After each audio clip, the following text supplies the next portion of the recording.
Boycott JAKSU স্লোগানে এই মুহূর্তে উত্তাল হয়ে উঠেছে জাহাঙ্গীরনগর বিশ্ববিদ্যালয়। আমরা সরাসরি দেখতে পাচ্ছি এই মুহূর্তে জাহাঙ্গীরনগর বিশ্ববিদ্যালয়ের জাতীয়তাবাদী ছাত্রদলের শিক্ষার্থীরা তারা কিন্তু একটি বিশাল বড় বিক্ষোভ মিছিল নিয়ে তারা অগ্রসর হচ্ছে এই মুহূর্তে জাহাঙ্গীরনগর বিশ্ববিদ্যালয় ক্যাম্পাসে। আমরা দেখানোর চেষ্টা করছি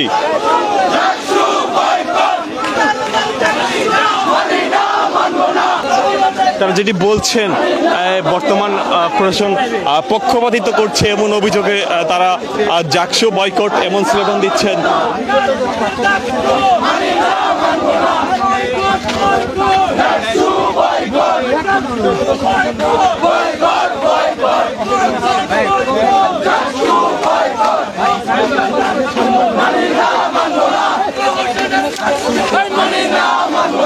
স্বতন্ত্র থেকে শুরু করে কাউকে তারা পর্যবেক্ষক রাখতে দেয় নাই, কিন্তু কিছু শিক্ষক এখানে জামাত শিবিরকে প্রমোট করেছে এবং এই নির্বাচনে এক ধরনের ডিজিটাল কারচুপি করার জন্য তাদেরকে প্ররোচিত করেছে।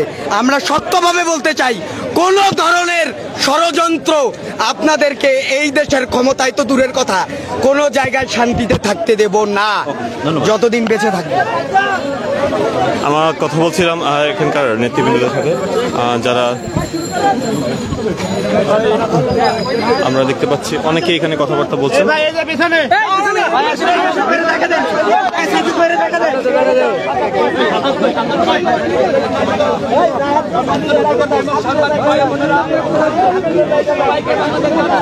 বাইরে একটু দেখি ভাই।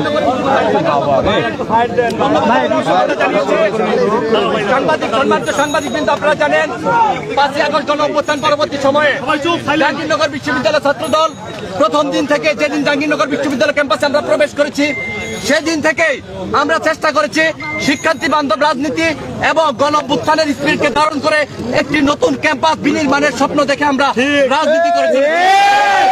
সেই ধারাবাহিকতায় আমরা যখন জাকসু দল এসেছিল, বাংলাদেশ জাতীয়তাবাদী ছাত্রদল জাহাঙ্গীরনগর বিশ্ববিদ্যালয় শাখা সর্বপ্রথম জাকসু নিয়ে বিশ্ববিদ্যালয় প্রশাসনকে আশ্বস্ত করেছিল। আমরা বিশ্বাস করেছিলাম এই বর্তমান বিশ্ববিদ্যালয় প্রশাসন এবং বর্তমান নির্বাচন কমিশন সবার কাছে জাহাঙ্গীরনগর বিশ্ববিদ্যালয়ের সকল ক্রিয়াশীল ছাত্র সংগঠন এবং সাধারণ শিক্ষার্থীদের কাছে সবার কাছে গ্রহণযোগ্য একটি নির্বাচনের ব্যবস্থা করবে। কিন্তু অত্যন্ত দুঃখের বিষয়, আপনারা জানেন আজ সকাল থেকে আমরা যখন গতকালকে আমরা নির্বাচন কমিশন বরাবর আমরা পুলিং এজেন্ট নিয়োগ দেওয়ার জন্য আমরা রাত 2টার সময় তাদেরকে আবেদন জানিয়েছিলাম।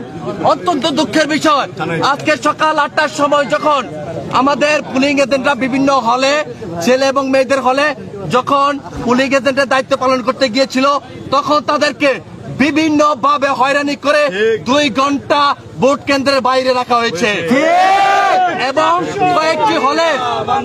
কয়েকটি হলে আমাদের যে পুলিং এজেন্টকে ঢুকতে দেওয়া হয়নি। আরো কিছু অনিয়ম এবং কারসাজির আমরা নির্বাচন দেখতে পেয়েছি। আমরা দেখেছি মেয়েদের জাহানার ইমাম হল, বঙ্গমাতা শেখ ফজিলাতুন্নেসা হল সহ অনেকগুলা হলে ব্যালট পেপার নিয়ে গিয়ে জাল এবং ভুয়া ভোট দেওয়া হয়েছে। সেখানে প্রশাসনের যারা রিটার্নিং কর্মকর্তা এবং প্রিজাইডিং কর্মকর্তা ছিলেন, তাদের প্রত্যক্ষ মদদে মব ক্রিয়েট করে এই ভোট জালিয়াতির আয়োজন করা হয়েছে। আমরা বিশ্ববিদ্যালয় প্রশাসনকে বলতে চাই, আরেকটি বিষয় আপনাদের বলি, যে ব্যালটটি বিশ্ববিদ্যালয়ে জাকসু নির্বাচন করেছে, সেই ব্যালটটি এবং ভোট গণনার জন্য যে মেশিন ক্রয় করা হয়েছিল, সেটি একজন জামাত নেতার, স্বীকৃত জামাত নেতার প্রতিষ্ঠান। আমরা গতকাল রাতে বাংলাদেশ জাতীয়তাবাদী ছাত্রদলের পক্ষ থেকে সেই মেশিন বাতিল করে ম্যানুয়ালি ভোট গ্রহণের জন্য আমরা দাবি জানিয়েছিলাম। বিশ্ববিদ্যালয় প্রশাসন আমাদের দাবির সাথে একাত্মতা জানিয়ে সেই ভোট গ্রহণ ম্যানুয়ালি করার সিদ্ধান্ত দিয়ে এটি প্রজ্ঞাপন জারি করেছিল।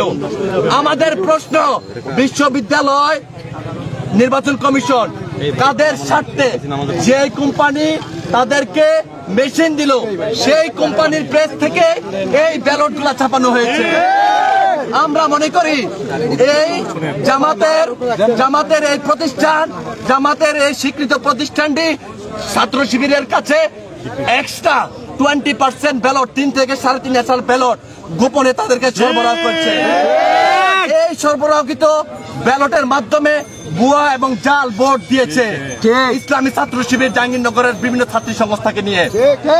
অবিলম্বে এই কারচুপি এবং পক্ষপাতমূলক এবং প্রহসনের এই জাকসু নির্বাচন অবিলম্বে বাতিল করে নতুন নির্বাচন কমিশন গঠন করে বিশ্ববিদ্যালয় শিক্ষার্থীদের চাহিদা মোতাবেক অবিলম্বে সবার কাছে অংশগ্রহণমূলক এবং নিরপেক্ষ নির্বাচন দেওয়ার দাবি জানাচ্ছি।